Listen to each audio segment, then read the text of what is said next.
All right. Well, I want to welcome you today. My name is Cindy Soffarelli, and I have the privilege of serving on our advancement team here at Metropolitan Ministries, working with our donors and our partners. And I've done that for about the last 5.5 years.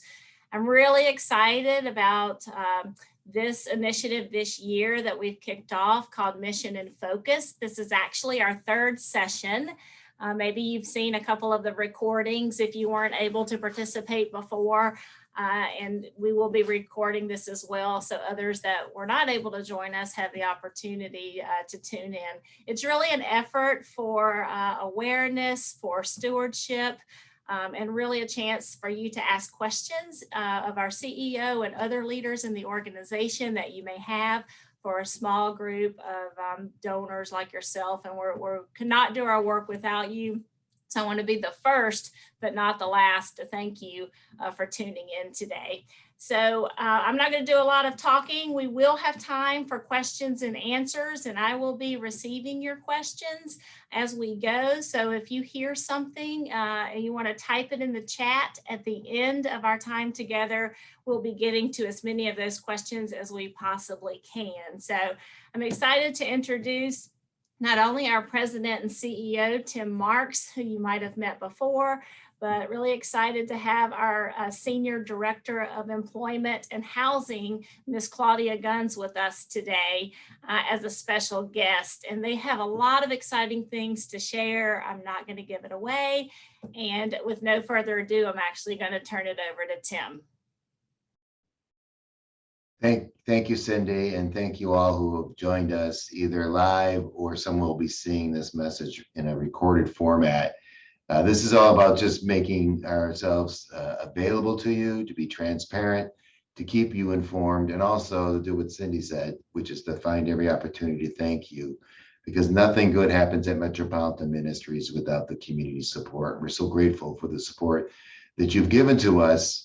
And really an unprecedented year, you hear that term, but unprecedented support. And really, it's been an unprecedented year for Metro and our team, for folks like Claudia. And we wanted to introduce Claudia to you so she can share again a little bit of how you have enabled us to live out our mission on a regular basis. And we always start with our mission statement. We start all our meetings reciting our mission statement. It's our grounding, it's our centering. And for you that may know little about us, but you helped us, or you may know a lot about us, we're going to do what we always do with our staff. And that is just to focus a little bit about the mission statement, because what we say every meeting is that our mission is to care for the homeless and those at risk of becoming homeless in our community through services that, and there's three that's: alleviate suffering, promote dignity, and instill self-sufficiency.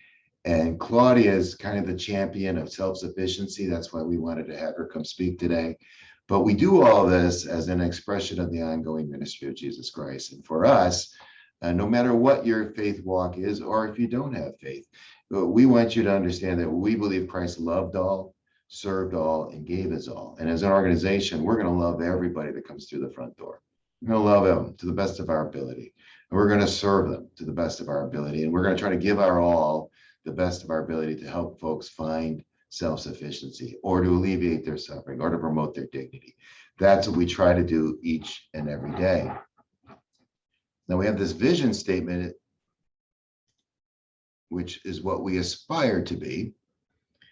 And I won't go through all the elements of our vision statement, but the first and the last lines are pretty important. One is that we will be America's most effective caregiver. At least that's our vision, to poor and homeless families. I don't know when we'll ever get there. Our attitude is we can be better today than we were yesterday, and we can be better tomorrow than we were today. So we have this continuous process improvement mentality. Things change around us. Certainly the pandemic showed us a change, and we needed to pivot.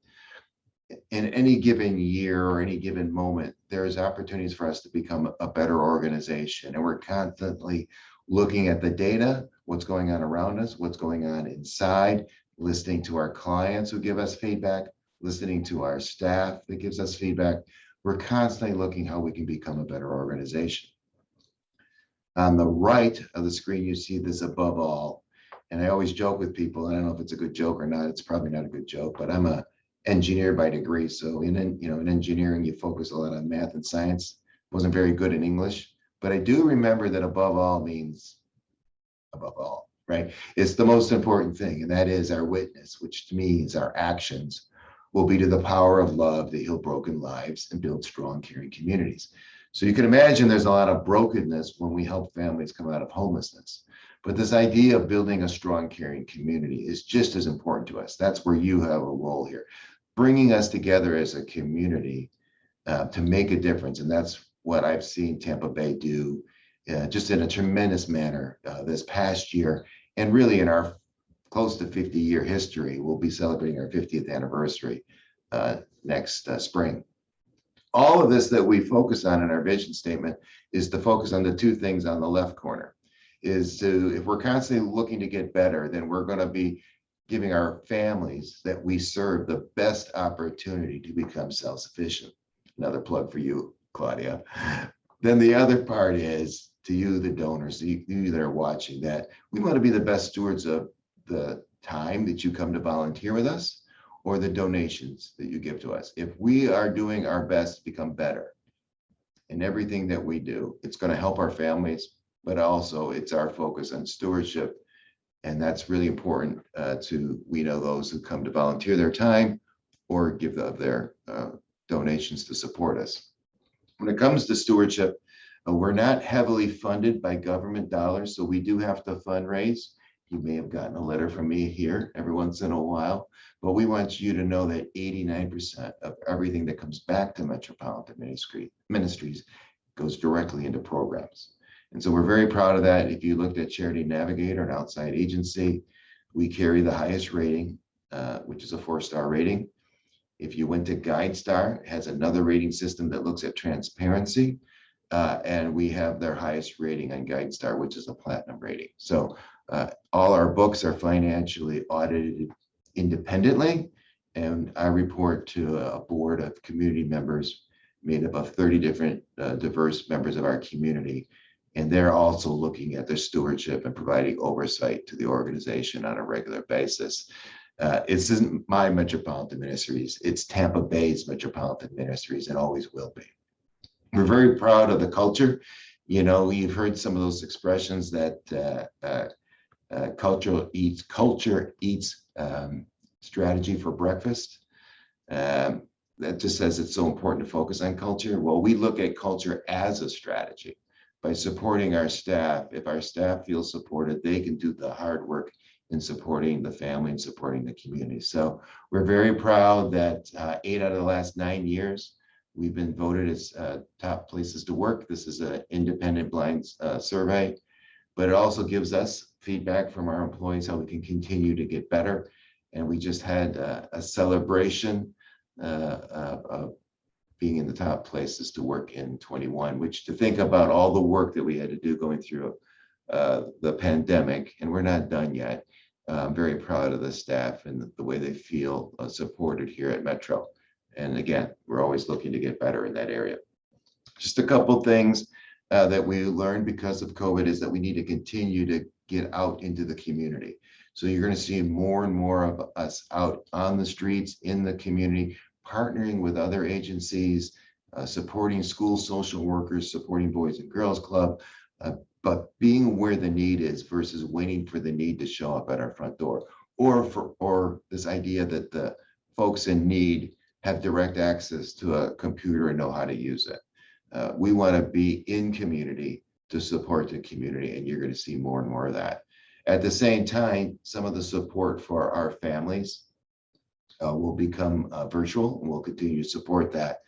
And we're going to be launching a resiliency center, which will be to take our counseling and trauma-informed care programs out into the community and continue to expand programs like Affinity, which is, again, a trauma-informed care program, and our case management systems continuing to go out into the community. And then this need is, it's so great in our community. We're glad that we've been able to do something about it, and that is the opening of Sable Place. 112 beautiful apartments, affordable for our families. And I'll never forget when I was touring the facility and I was told by one of Claudia's case managers, you know, this beautiful room that we have here, a grandmother's moving in on Monday with her granddaughter. And this was a grandmother that had like 12-year history of working at TGH and just fell on hard times, became a mom again to take care of her granddaughter. And she's moving into this apartment that's close to 1,000 square feet. But the day I was hearing about that grandmother was the day that she was living in her car. That grandmother went from living in her car to living in a beautiful apartment. And I can't think of anything that's better than that. And as I get ready to introduce Claudia Gunns, I also just want to celebrate Claudia. And I just saw this email before we came over. And that is, we moved our first families in the first week of April. That's when we started to move families in. And her team moved 112 families in 30 days. That's just a tremendous effort. That's 112 families that are living in a beautiful place. And we're so grateful that we were able to do that. And Claudia, I salute you and I appreciate you so much. We are social distance. Claudia is working from her home, and so I'll be moving the slides for her, but she just has 4 slides to kind of share a little bit about what she's all about. So Claudia, I'll let you take it from here. Thank you, Tim, for that wonderful introduction. Like Tim said, my name is Claudia Gunns, and I'm the Senior Director of Housing and Employment Services at Metropolitan Ministries. And it is a pleasure to speak with you today. And it's a pleasure to be able to serve our clients at Metropolitan Ministries. Today, I want to begin our conversation with talking about a homeless population in Hillsborough County. As you can see from this slide, Hillsborough County creates a point in time count, and that's done every year. During a point in time count during a pandemic, it was counted at slightly over 1,400, which is 1,452 men, women, and children were counted as being homeless in Hillsborough County. That's 840 people that were in shelter and 612 people that are unfortunately that were not able to be sheltered, but were part of that count. At Metropolitan Ministries, we strive hard to assist our clients that are on the brink of homelessness and are in homelessness. So thanks to your support, we're able to do that every day. In December 2020, Metropolitan Ministries was able to help 115 adults or 185 children, which is over 300 individuals at Metropolitan Ministries on a daily basis. Those individuals receive full wraparound services, including food, financial assistance, housing and employment services, counseling, and education services. As Tim mentioned, Sable Place is full, and I'll talk about that in our upcoming slides, but I just want to let you know that on our campus, slightly over half of the individuals that were living here in December are now living in a beautiful Sable Place. Thank you, Tim, for advancing the slide.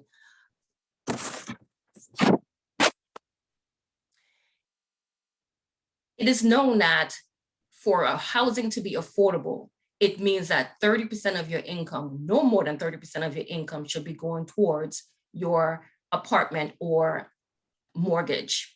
Unfortunately, in Hillsborough County, over 25% of the individuals are struggling to pay their rent.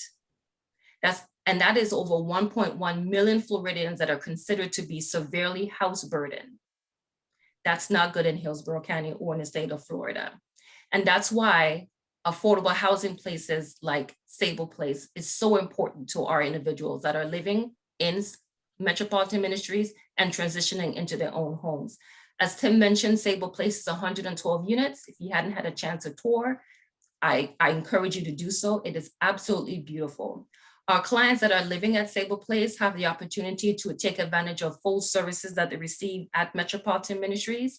And that includes our counseling services, and we're going virtual.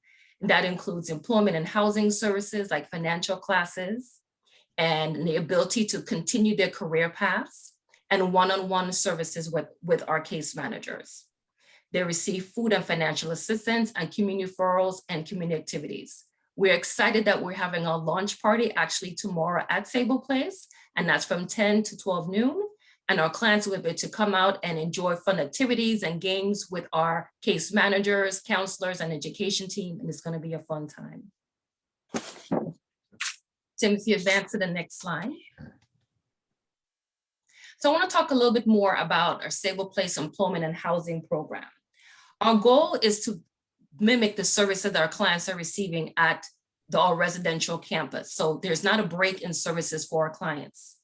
Any clients, current clients, or any individuals that are living at Sable Place are able to take full advantage of the services that they receive that we will provide to our clients at Sable Place. For example, we create a monthly calendar, and on that monthly calendar, we have ongoing employment services, that's resume writing, that's interviewing skills, that's vision board creation. And also for our clients that are interested in financial opportunities, we've partnered with financial institutions to provide ongoing budgeting and financial literacy for our clients. Also, we encourage our clients to participate in our first virtual boot camp, which is going to occur in June of 2021. We're very excited to partner with local employers and companies that are interested in teaching our clients employability skills, and that's very important for our clients to maintain those skills. Also in June of 2021, we're also going to start our ongoing home ownership classes. And also, we want to make sure that our clients that are living in affordable housing understand that as beautiful as Sable Place is, that is not going to be their final stop. Home ownership, we consider that to be the ultimate goal for all of our clients. And as I mentioned before, we want to make sure that all of our clients maintain ongoing support and connection to our employment and housing team. Career development and career advancement is the ultimate goal for all of our clients. We want our clients to succeed and come back and share their stories. Through ongoing job development activities, that's going to be possible. We want to make sure that our clients receive career development, career advancement, complete career analyzers, look at labor market information to consider other employment opportunities. And again, home ownership is going to be the ultimate goal for our clients that are residing at Sable Place. Thanks again to your efforts and your partners, we're able to make our clients' dreams come true. Thank you, Tim, and thank you for this opportunity to share this with our donors. Yeah, thank you, Claudia. You know, what I love about this program, and when I meet moms when they move in to Metropolitan Ministries or dads, and sometimes dad's there without mom, and sometimes mom's there without dad, and sometimes they're together. But the point is, I always illustrate that Metropolitan Ministries is a good place, but it's not the best place. The best place for a family is their own place. And what we want to do is create those opportunities to move towards self-sufficiency. And as Claudia spoke, it's not just from our shelter to affordable housing, but it's beyond that, even up to home ownership, which we've been able to see in so many families. So what I love again about Sable Place is we're there if our families need us, but if they're thriving and growing, they don't need our help, they can live independently, but we're there for them in case there's a need and they don't fall back into homelessness, that we can sustain them. Our recidivism rate is already incredibly low, like only like 2%. But that's the point of our focus on stewardship, is we've invested a lot into these families. We don't want to see them slip back into homelessness. And that's where affordable housing and employment can really make a difference.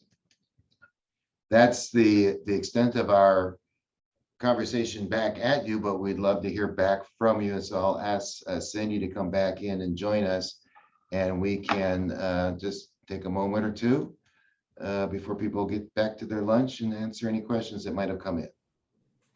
Perfect. Thank you, Tim, and thank you, Claudia. That was great. So we do have some questions, and some good questions, and I think everyone's excited about Sable Place, and you can see it in the chat as well. But are there any more plans for affordable housing projects and partnerships since we moved families in so quickly to Sable Place? Will we be doing more? We are going to be doing more by leveraging some of our existing infrastructure here on our Tampa campus, and make some units that we have on we have 100 units on our Tampa campus. And we're going to pick up to about 26 of those and convert those into kitchenettes so that families can actually reestablish their credit, get good referrals from being tenants on our own campus in a very cost-effective manner. Also, the city of Tampa has made a commitment to develop 10,000 affordable housing units within the city limits. Hillsborough County has a $10 million trust to stimulate more affordable housing. So we will be looking on an opportunity basis to see what our role will be. But what Claudia's team does, no matter if our name is on the brick and mortar or not, our case managers work with landlords, work with other agencies to help put our families in affordable housing facilities. And the same thing is true for our Pasco campus. We are looking to expand our Pasco campus and bring a kitchenette model to our Pasco families. Great, thank you. It's another good question. So how do you know when people are ready for self-sufficiency to leave Sable Place? Hey, Claudia, do you want to take that one? Yes. Like I said, our goal is to start that conversation regarding home ownership in June. It's going to be on the client's own pace, but we want to strongly encourage them to continue to build their finances, to rebuild their credit, so that they can look into home ownership opportunities with some of our local partners. So we're not forcing on them, but we want to make sure that we provide that information to them ahead of time, so that before their lease actually ends, they can make that informed decision. Do they want to stay in affordable housing, or do they want a place that they can call ultimately their own place? Great, thank you, Claudia, for that. So this is around employment. I have a couple of questions here for that. What are some of the jobs that you're able to secure for the clients, and what is the typical salary? That's a good one for Claudia as well. Yes. During the pandemic, we've seen an increase in remote customer service opportunities. So we've had a lot of call center opportunities where our clients work a flexible schedule, where it could be 50% remote, living in our kitchenettes, using their Wi-Fi connections and their noise canceling headsets to complete the job, and then going actually to the call center to complete their job duties, or 100% remote, where they're actually working out of the kitchenettes or working out of their rooms to be able to provide that customer service support. We've seen a lot of increase in the manufacturing field, looking at the labor market trends. So that's one thing that I'm keeping my eyes on. Also, I'm keeping my eye on our green careers, which are our sustainable opportunities for our clients that are interested in energy conservation, solar installation.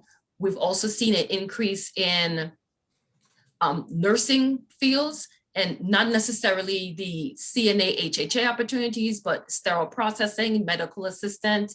During the pandemic, we did see a lot of movement in that field, but it's strongly coming back. And so we're still encouraging our clients to seek opportunities in that field. We do have clients that are obtaining their GED and their certifications.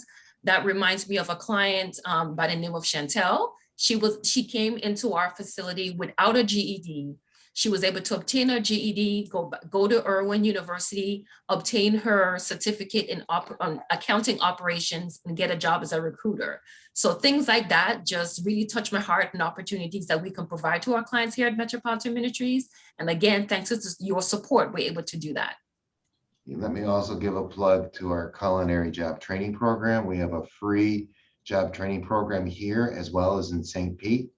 It's a free 3-month hands-on program. As you can imagine, we do a lot of hunger relief, but we have wonderful chefs that teach our students skills and cutting skills, how to work on a team in a kitchen. And our culinary team, as you're seeing a lot of folks in the restaurant industry struggling to get their folks to come back, we're having people getting placed right away into some of the finest restaurants across the Tampa Bay. So we're very excited about that as well. Great. I think we have time for just a couple of more questions, and you'll love this, Claudia. So this donor writes, who can we contact if we have job opportunities that could be filled by some of your residents? Yay, I love that question. So that would be me. I'm so excited that we have that opportunity. So what we do at Metropolitan Ministries is we also always provide our clients with any job opportunity that we think would be a good fit for them. So we actually, in our employment team, are able to screen based on the qualifications that you provide to us. What our employment team, what we created was what we call our Metropolitan Ministries job board, which is ultimately a Google platform.